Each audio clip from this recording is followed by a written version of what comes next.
Welcome to the Lift Journal, a session-by-session record of my progression in foiling from a beginner's perspective, sharing the highs and lows of my experience firsthand.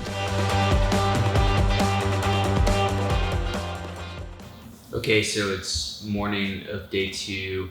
I didn't actually sleep that well last night because I was so excited to get back on one of these things.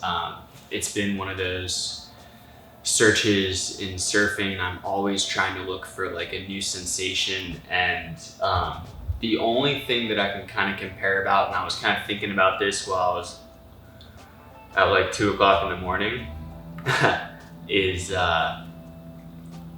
when you get a lifty nose ride and you kind of don't know how to control it because it's your first time getting a lifty nose ride. And I know that maybe this is something that shortboarders can't really relate to, but yeah, it's that uncontrollable sensation that you know you can control, but it's so unnatural that you don't know how to at first. The cool thing about this is that it's consistent, so you eventually get used to it, and maybe this will help me with my fear of sometimes nose riding and getting too high and almost, especially when you're nose riding, waves going over the back of the board, and you get that lift, that quick lift, and almost wants to buck you off, but you learn how to control it. So maybe this will help. But anyway, I am super psyched for today. I think we're gonna spend some time in the ocean, more time in the ocean. As I said, I believe I'm getting towed by the Efoil into waves. The forecast isn't looking great. This hurricane is just never really touching down, for North Carolina at least. I was super anxious a couple days before this trip because it was calling 10 to 15. And I was just oh shit, I'm gonna have to foil. I wouldn't even surf anything past 8 foot, let's be honest. 8 foot is that's my biggest wave, unless it's tropical and it's easy. But yeah, so I'm supposed to get towed in, and I'll work on my pumping, and I'll work on my consistency, and also work on my stance a little bit. I watched a couple people on Instagram that I've been following recently that foil all the time down in Florida, and I noticed that their stance is wider and they're technically more pushed forward. And I think I have this idea in my head that I need to be on my back foot, but this, my instructor keeps saying this is a front foot sport. So I have to remember to do that and get my stance a little further up and use a little less of my foot weight and a little bit more of my body weight by pushing it up. So yeah, we'll see. And yeah.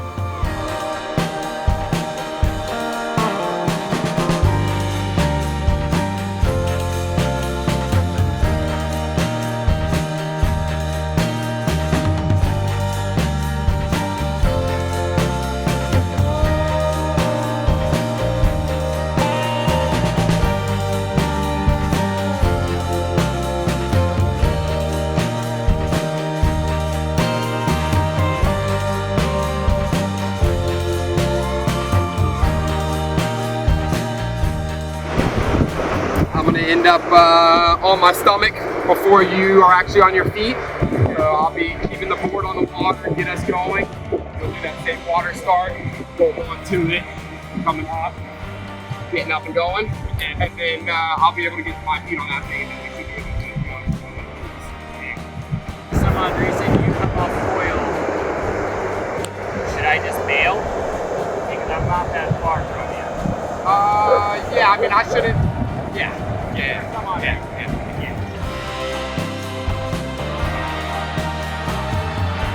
Foil tow-ins is not something I thought I would ever do in my life, but I came here to try something different.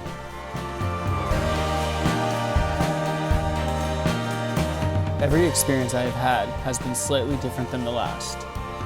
Being towed by the Efoil is a slower pop-up speed, but you need to get up very fast.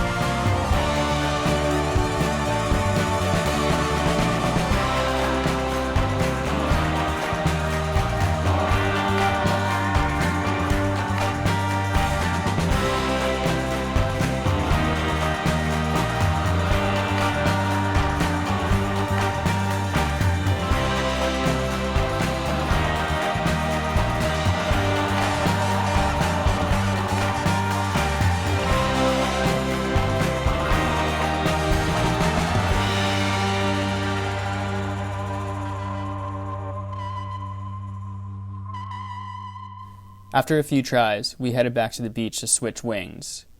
I was on a 1600 and getting a little too much lift getting towed, so we switched to the CF 1200, which should help my situation.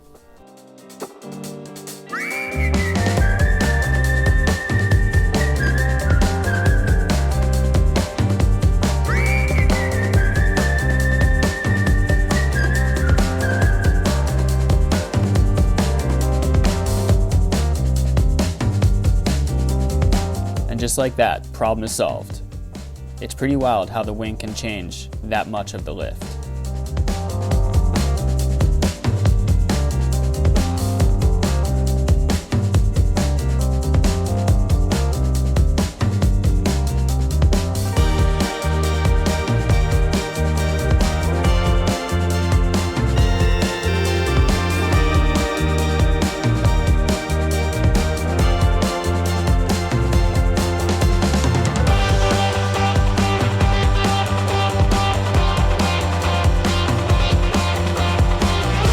This is my first towing experience, and what a blast. If you've ever been looking for effortless glide, this is it.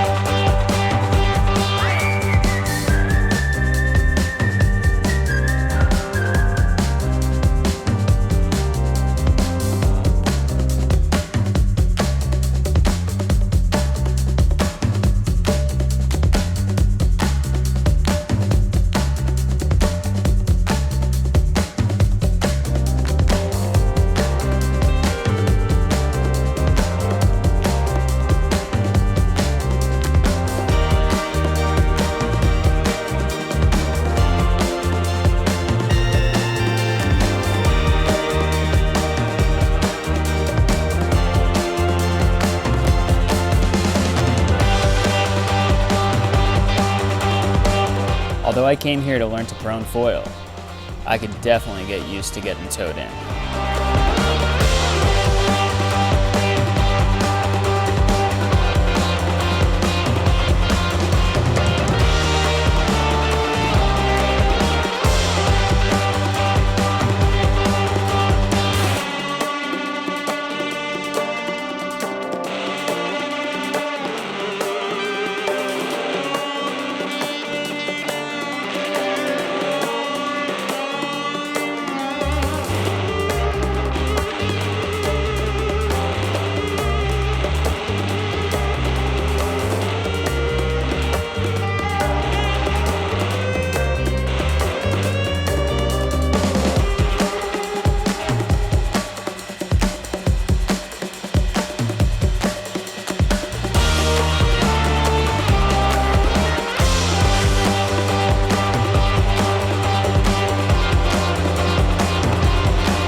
Remember how in the first entry I was saying it's like an ollie? When staying in that perfect spot on foil. Maybe it's more of a manual.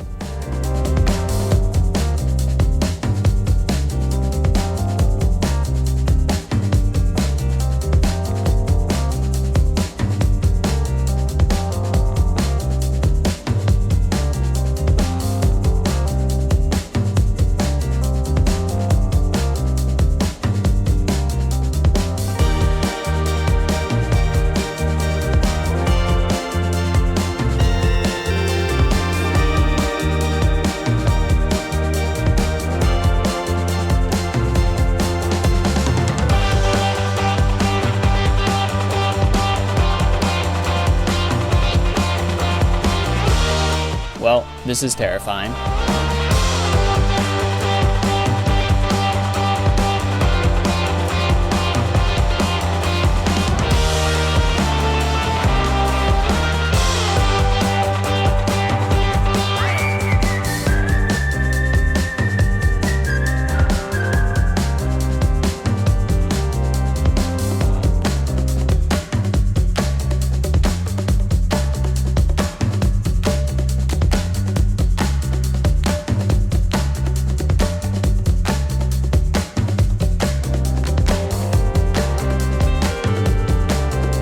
After a few hours, we wanted to see what was happening closer to base camp.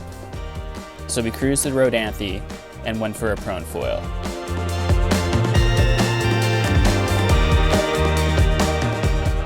Let's just say, after getting spoiled getting towed into waves all morning, my prone skills were not up to par. As the session went on, the swell filled in, and a few times I was extremely humbled by the strength of the swell. All right, so night 2, last full day at foil camp at Real Watersports. Today was something different. I was just towed behind the Efoil, which was pretty cool because he attached a leash to the mast of the foil, and I was just holding on to the leash plus like a little bit of a rope. So I was like right behind him, which was pretty wild because I kind of like watched him go up on foil and then try to just mimic everything that he was doing. So I was keeping almost like the same speed.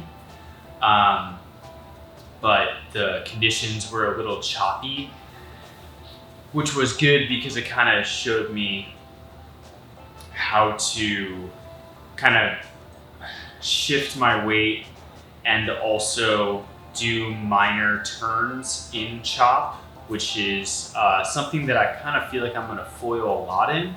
So it was good to kind of mimic that. So this stuff is not easy.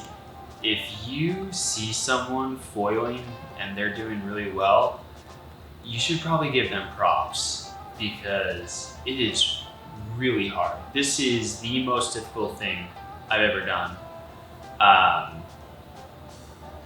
As far as board sports, I mean, this is just such a difference from everything that I've ever been taught, and I don't think I would have been able to do it without an instructor. Anyway, second part of the day, we went to a nice little, like almost slabby break, which made it very difficult to foil. I think I got one wave and then realized that I was completely out of my comfort zone. You get up real fast.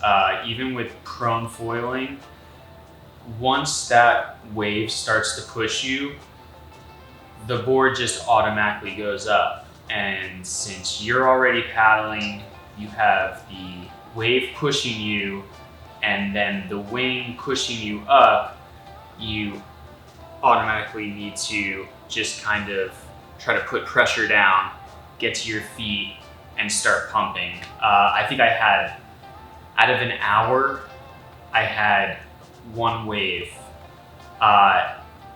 I had 3 total, 1 wave that I actually went some distance.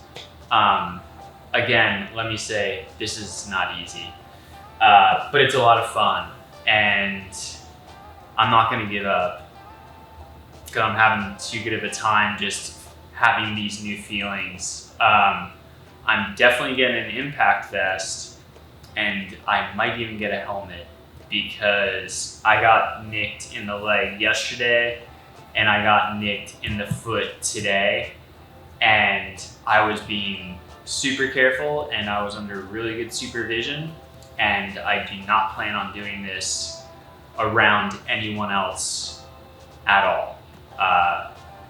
So if you see me with this thing, don't come near me. don't paddle near me. And I'm gonna stay away from you too. And yeah, so tomorrow I think it's gonna get pretty big. So we might head down to Frisco, which is north, and we'll kind of see what happens. Thank you everyone for tuning in. If you like this episode, please hit that like button and subscribe if you haven't already.